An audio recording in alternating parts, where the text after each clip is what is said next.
This is kind of where, you know, everything starts to happen. It leads you out from the house, and then it also kind of draws you into the rest of the feature. So I love the modern kind of aesthetic that it brings. It ties in a little bit with all the man-made things we've done. You're gonna want to come back year after year after year. Hey, it's Brian with Team Aquascape here with Trevor from our tech department. If you guys remember about a year ago, 2 years ago? 2 years ago now. Oh my gosh, it feels like a year, but like time does fly. And now you've got a baby, so it even flies by faster, right? Yeah. But 2 years ago, Trevor built a pretty epic pond. I would say it was really just kind of you getting started, because this blows it away. Like, we got way more topography to work with, a lot more rock, a lot more space. You worked in construction, what, like 10 years ago? Seven Years ago. Yeah, seven years ago. Took some of the things you've learned there, took your natural artistic ability, did it at your house, then took things that you wish you could have done at your house and probably brought it here. That's exactly it, right? Yeah. So like, slightly jealous of this one now that it's completed. I've seen some pictures of this. Pictures don't even slightly justify what you guys are about to see. Trevor, you want to give us a walkthrough? Yeah, let's get it. It's awesome.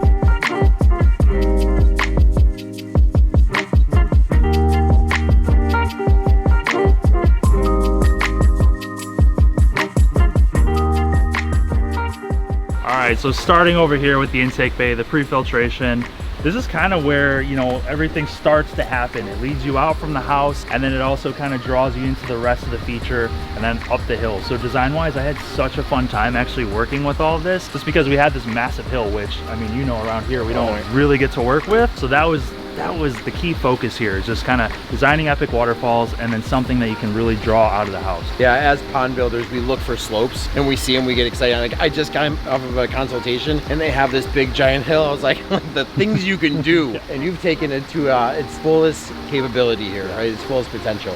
So Trevor, tell me a little bit about the intake bay. You've got a bunch of things going on. You've got a bowl in here. I see a skimmer box on the intake bay. Yeah, that gets me excited. I love having a skimmer on an intake bay just because it adds an actual little component for the maintenance aspect. So when it comes to homeowners and actually, you know, maintaining this, you always talk about the maintenance and that side of, you know, the industry and what we do. And I think that's something that's starting to pique my interest a little more. And like, that's just something I added on. Well, and I look at what's already happening, right? So you've got how many aqua blocks down in your intake bay here? So this is a 10 aqua block intake bay. And then we have the skimmer on the backside there. So yeah. And so one of the reasons I tell contractors, I tell homeowners all the time, that the reason I want to put a skimmer box on your intake bay is if you didn't have the skimmer box, all of these weeds, like off the big elm tree, off the maple tree and stuff, come in here, and the idea is they just kind of circle around like this is happening right now. Yep. But within 24 hours, that leaf gets waterlogged and then falls to the bottom, making it really, really hard for a homeowner to come in here and scoop that stuff out. With a skimmer box, now this stuff can get sucked in, and whether that's on a timer or whatever,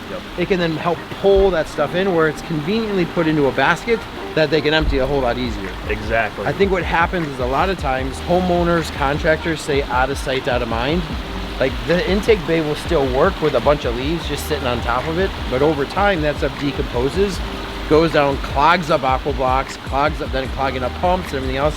And to get inside an aqua block and clean that out is really not a practical thing for a homeowner to do. And that's exactly what I wanted the skimmer for. I know my brother and Maggie, his girlfriend over here, they're not going to want to be tinkering. They're lazy, huh? They're lazy. Yeah. They're so lazy. You should have seen them on this project.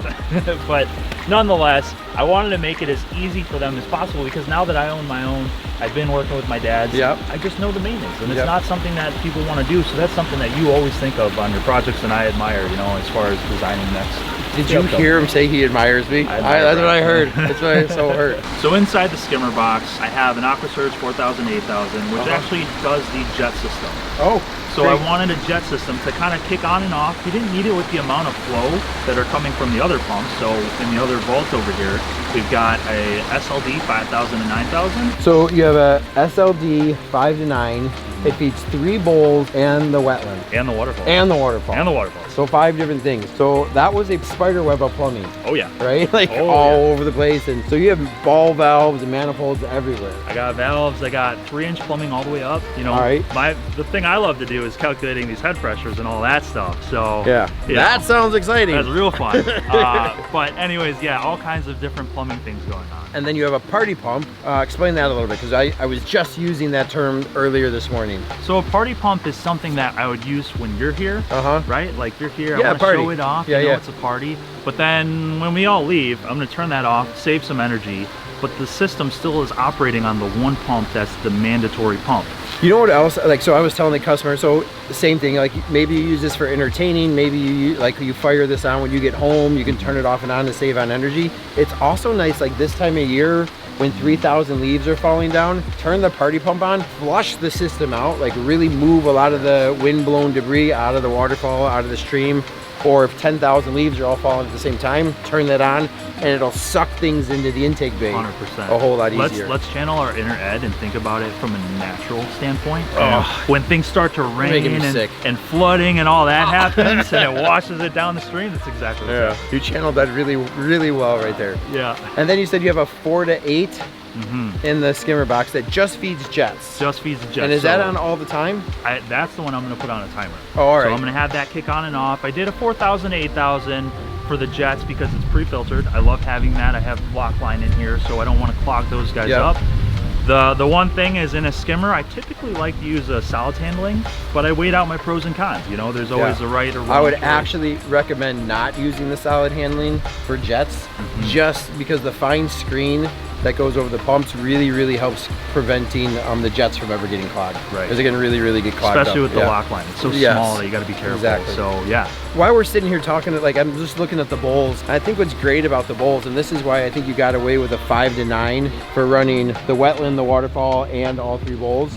What's great is a bowl type, that horsetail fall that comes out of there, really needs like 700 gallons per hour. It's not a like lot. Even 1,000 gallons an hour sometimes is too much. Yeah. So you pull off what's almost a 3-foot high waterfall over there with 700 gallons per hour. Yes. Yeah, which is great. And it's awesome too, because I was really worried about viewing points, right? Because their kitchen table actually sits right inside here and the door, and they can't really see the waterfalls just from how things lay out. Yep.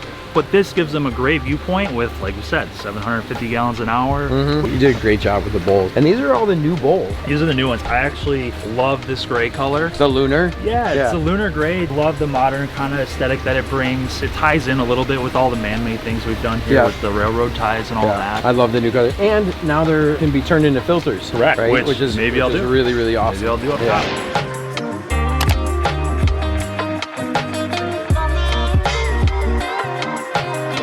Trevor, this is a super unique spot right here. You were telling me a little bit how you did it using cinder blocks and everything else, but what I love is just the aesthetic part of it. And we see contractors doing this all the time. I'm thinking you're probably helping people design this in the tech office all the time. Yeah. We've been using block inside pond for over 10 years now. It's been quite some time. But I think because of the element of the block in the pond, it's allowing a lot of people to be that much more creative. Yeah. So this is a huge part of the design, bringing the patio out over it. Tell me a little bit about the construction method. Yeah, so it was kind of a little bit of a mess because we had to deconstruct the patio, and then we had to build this whole wall. And I didn't really have much to do with building that wall. I let my dad and brother do that. Oh, nice. Not sure if that was a great choice. I kind of gave him some guidance, and here we are. Well, and he's lazy. Exactly. So, but the coolest part about it is it really opens up that design, right? Like you're saying, you know, we work with these natural, you know, organic shapes of the pond, and I really wanted to bring in that European style of pond. Yeah. I really liked how it meshed the two, I feel like. So I don't know, what do you think aesthetically? The reason we put the block inside the pond, almost 70% of our designs now, is because it allows you to bring a patio right up to the edge of the pond and get the patio like close to water level. The viewing area by the pond is such an important part of the design, right? And now bringing that water touching the viewing area looks so much better. So we could have done boulders in here. The boulders aren't always that cost effective and really difficult to bring right up to this edge and get perfectly level to bring a patio out over it. In fact, it's impossible. So the block wall allows you to do it. Like, I love how you carved in the rack over here. I loved how you carved in the bowl over there to break up the monotony of it all. I think it's just great. Like, that's why we do it. You wouldn't do it like on the back side of the pond all the time because it's not the most aesthetically pleasing. Yeah. But nobody's going to be standing over there. You're always right here. So sitting back like this and having those fish eventually come right up to it is just going to be incredible. Exactly. And you know, my brother was he's expressed his ideas of jumping in there and stuff, so that just adds to it. like it's a nice deep section that they can plunge into, feed the fish. Yeah. And yeah, it opens up the viewpoints, I think, is another thing too. And then you kept with that that European style, is kind of the squared off element, and by doing the wood on top of the block wall really makes it look like it's timbers going all the way down, which is really cool. Yeah, and it really tied into the railroad tie aesthetic. So my brother, being a forest preserve guy, he loves nature, he kind of wanted something to give that vibe, and I like to tie it into the rest of the feature. Yeah, I think it's awesome. Trevor, something you're so good at, especially incredibly good at for how little practice you have at building waterfalls, is the waterfalls. Like, that waterfalls is as good as any artist of the year could ever build. And I think part of it is just because your natural artistic ability to do things. You just see it and you know what's right and what's wrong. But one thing that we could probably teach other contractors out there is really paying attention to not just the style of that, but the flow rate, right? So with those 2 pumps, you were very, very mindful of how many times can I split this and how many gallons per hour can I leave this side or that side. Did you take a lot of that into consideration? I definitely did. Big part of that was trying to figure out what kind of waterfalls you're building too. Like, depending on what kind, is it a sheet falls, how round are your stones, different things like that. Obviously you're going to know a lot better than me, but keeping that stuff in mind, you know, you're very conscious of it ahead of time so that you know how much flow you're working with, size, width wise. So we tell people on average somewhere around like 1,500 gallons of water per 12-inch per foot width. We usually jump it up to like 2,000 just to be safe. More won't ever look bad, right? It'll always look good.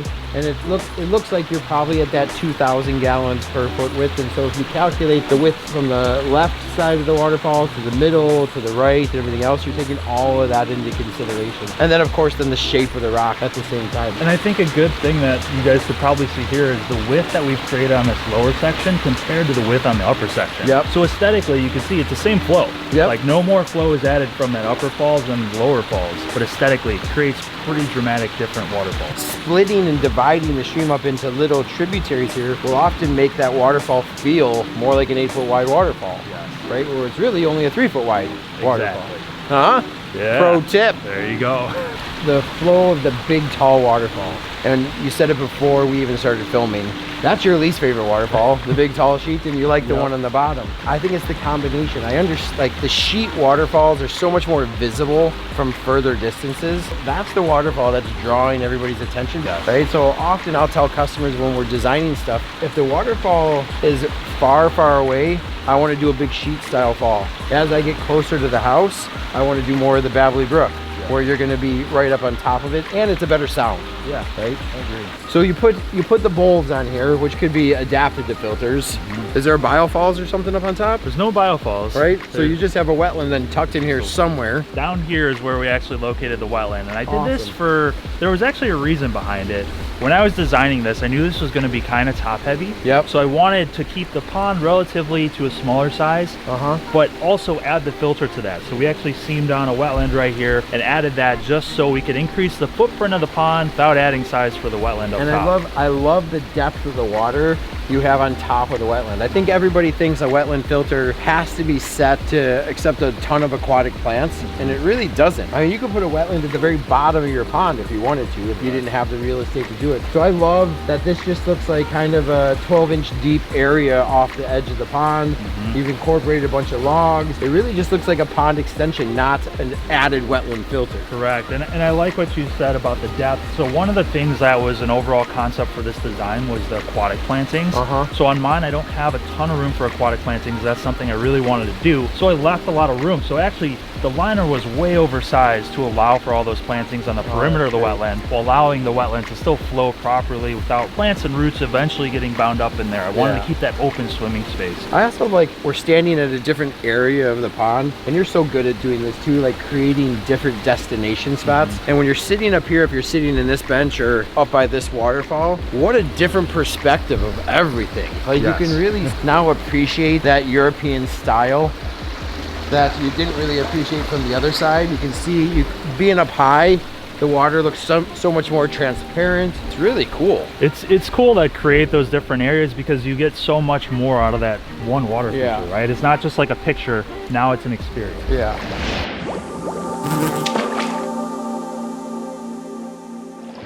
I didn't pay attention to it at first, but I'm like discovering all these little things that only you would do, like these little secret little waterfalls and stuff. But before we get over there to show you guys all those, look at the sand beach entrance. I think this is just such a cool thing. You've had it at your pond now for 2 years. What's the maintenance like with the sand? So the maintenance is definitely more, I would say, needed, right? Because as soon as a leaf drops on there, especially designing under big trees, which I also love to do, I don't know why, but you definitely got to stay on top of that maintenance because everything shows. So it's something that as long as you're willing to be a maintenance type of, you know, owner, customer, it's going to be okay. How about the sand staying where it's supposed to be staying and everything else? Are you seeing it migrate around a lot? On my own feature, it definitely migrates, but you know, putting things in place like little barriers, foam, sloping things accordingly. And here we definitely learned a couple things by oversizing that liner so I could bring it further out. But overall, and the other thing here that I use is a little bit of a darker sand. I didn't like the super vibrant white because I love using wood. Yeah, it's pretty coarse. And it shows tannins and stuff like that. So this actually worked really good, and I love the way it looks with the natural pea gravelly type mixture in there. Yeah, it looks really, really good. Was the timber wall here? Timber wall was not, which was another big part of the project. Which like a mad scientist, the guy.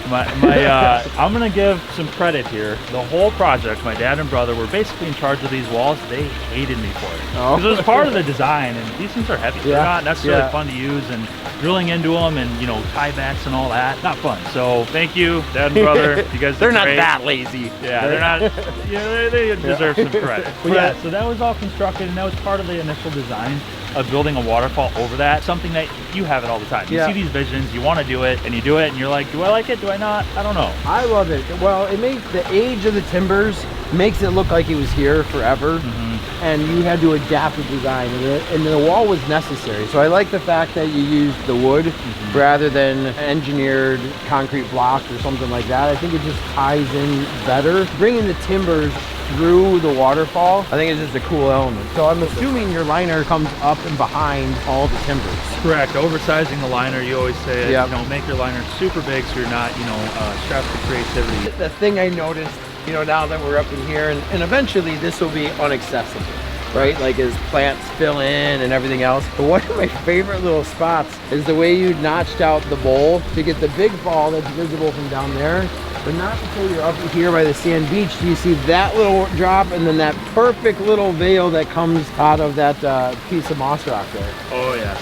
Like, so really cool. I love that because yeah, it's only visible from this side, which I am definitely more interested in now. I know you love creating those little mystery areas where you only experience from one section. My brother is very much so. I want to see it all from one spot. So this was my one little opportunity to do that. To do that. I love those detail things where somebody might come here a dozen times and not see that till the 12th time they were here, you know? Right, exactly. You really, really focus on the detail of all that. And then you're starting the whole thing off with just a spillway up here. Yeah, so actually the whole thing starts with a 12-inch spillway. Wow. So that was kind of cool that, you know, I use a 5 to 9, I spin in all those different directions, and this is where it all starts. And it's a nice little, you know, kind of mountainy type falls with the babbling sound, you know, really deep water. And so you have a 5 to 9 split to there, that bowl, right? Where's the party pump coming? Down in here? So the party pump comes in right over, I see it. Right under there. Right underneath the wood. Kind of just underneath the driftwood. Nice. It's going to eventually get mossed over and it'll work great. Yeah, that looks great. Trevor, man, awesome job. This is one of those projects that you're going to want to come back year after year after year and see it again and again. In fact, we need a spot on the August pond tour. So tell your brother there's not an option. This house has got to be on the pond tour. That sounds good to me. Maybe the whole Ageniga family now. Awesome. Good job. Hey guys, thanks so much for watching. Tell me your favorite part. What do you think of the way the patio comes up to the edge? What do you think of that European style on the bottom? What about all the bowls? Thanks again. See you guys soon. Bye.